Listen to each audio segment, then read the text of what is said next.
Hello বন্ধুরা, আজকে চলে এসেছি তোমাদের সামনে একটা নতুন ভিডিও নিয়ে। আজকের ভিডিওটা একটু ভয়ঙ্কর হবে এবং শুনতে ভালো লাগবে।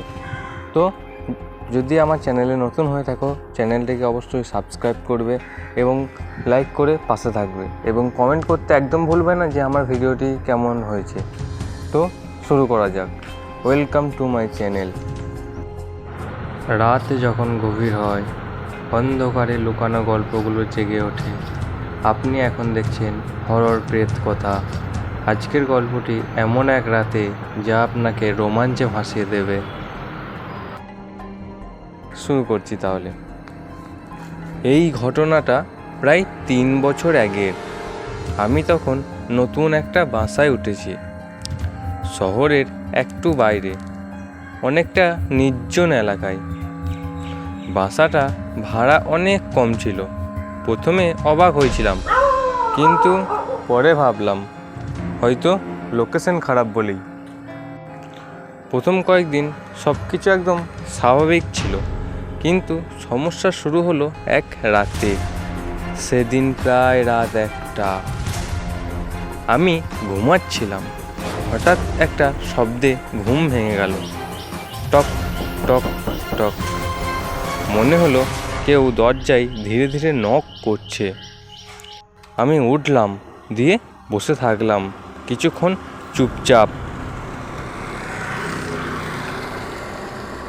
শব্দটা আবার হলো, এইবার একটু জোরে। আমি দরজার কাছে গিয়ে জিজ্ঞাসা করলাম, কে? কোনো উত্তর নেই। ধীরে ধীরে দরজা খুললাম, বাইরে কেউ নেই। আমি ভাবলাম হয়তো ভুল শুনেছি। দরজা বন্ধ করে আবার ঘুমাতে গেলাম। কিন্তু ঠিক 5 মিনিট পর আবার সেই নক। এইবার অনেক দ্রুত। টক ঠক ঠক ঠক ঠক। আমার শরীর ঠান্ডা হয়ে গেল। আমি দরজা খুললাম না। সারা রাত জেগেছিলাম। পরের দিন বাড়িওয়ালাকে জিজ্ঞাসা করলাম, এই বাসায় আগে কেউ থাকতো? সে একটু চুপচাপ করে থাকলো, তারপর বলল, থাকতো, কিন্তু বেশি দিন না। আমি আর কিছু জিজ্ঞেস করিনি। কিন্তু সেই রাতের পর থেকে প্রতিদিন ঠিক একই সময় দরজা নক হতে লাগলো। একদম একটা। আমি ধীরে ধীরে বিরক্ত হয়ে গেলাম। একদিন ঠিক করলাম, আজ দরজা খুলেই দেখব। রাত 1টা বাজলো, নক শুরু হলো, ঠক ঠক ঠক।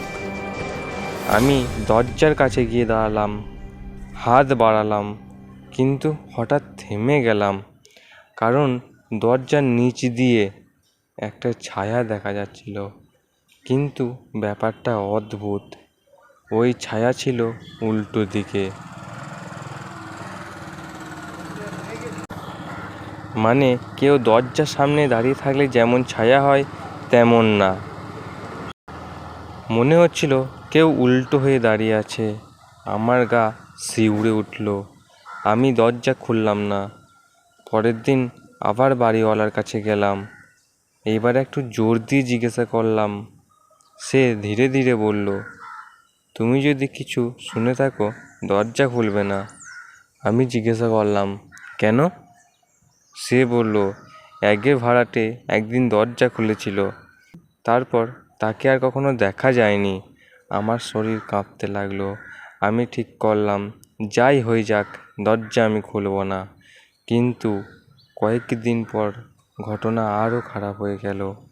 সেদিন নক হচ্ছিল না, বরং দরজার ওপাশ থেকে একটা কণ্ঠ শোনা গেল, দয়া করে দরজা খোলো, আমি খুব ঠান্ডায় আছি। কণ্ঠটা একদম মানুষের মতো, কাঁদছিল। আমার মনে হলো সত্যি কেউ হয়তো সাহায্য চাইছে। আমি দ্বিধায় পড়ে গেলাম, খুলবো না খুলবো না, খুলবো না খুলবো না। ঠিক তখনই মনে পড়লো বাড়িওয়ালার কথা। আমি চুপ করে রইলাম। কণ্ঠটা ধীরে ধীরে রাগান্বিত হয়ে উঠল, দরজা খোলো। পুরো দরজা কাঁপতে লাগলো। আমি ভয়ে বিছানার কোণে গিয়ে বসে পড়লাম। হঠাৎ সব শান্ত হয়ে গেল। পরের দিন সকালে দরজা খুলে দেখি দরজার ওপর অনেকগুলো নখের দাগ। যেন কেউ জোরে জোরে আঁচড়াচ্ছিল। আমি আর দেরি করলাম না, সেদিনই বাসা ছেড়ে দিলাম। কিন্তু আসল ঘটনা তখনও বাকি ছিল। নতুন বাসায় ওঠার পর প্রথম রাত আমি নিশ্চিন্তে ঘুমাচ্ছিলাম। হঠাৎ টক টক টক, আমার চোখ খুলে গেল। ঘড়ির দিকে তাকালাম, রাত তখন ঠিক 1টা। আমার বুক ধড়ফড় করতে লাগলো। আমি ধীরে ধীরে দরজার দিকে তাকালাম। এইবার দরজার নিচ দিয়ে কোনো ছায়া নেই, বরং আমার নিজের ঘরের ভেতরেই দেওয়ালে একটা ছায়া আছে। আর সেটা ধীরে ধীরে আমার দিকে এগিয়ে আসছে, আর খুব আস্তে আস্তে করে বলছে, এইবার তো তুমি দরজা খোলোনি। তাই আমি নিজেই চলে এলাম। তো বন্ধুরা, আজ এই পর্যন্তই। আমার ভিডিও কেমন লাগলো অবশ্যই কমেন্টে জানাবে। এই গল্পটি যদি আপনার ভালো লাগে, লাইক সাবস্ক্রাইব করতে ভুলবেন না। রাতের অন্ধকারে সাবধানে থাকুন। আর আপনার ভয়ঙ্কর অভিজ্ঞতা যদি কোনো থেকে থাকে, আমাদের কমেন্ট করে জানান। কমেন্ট করতে ভুলবেন না।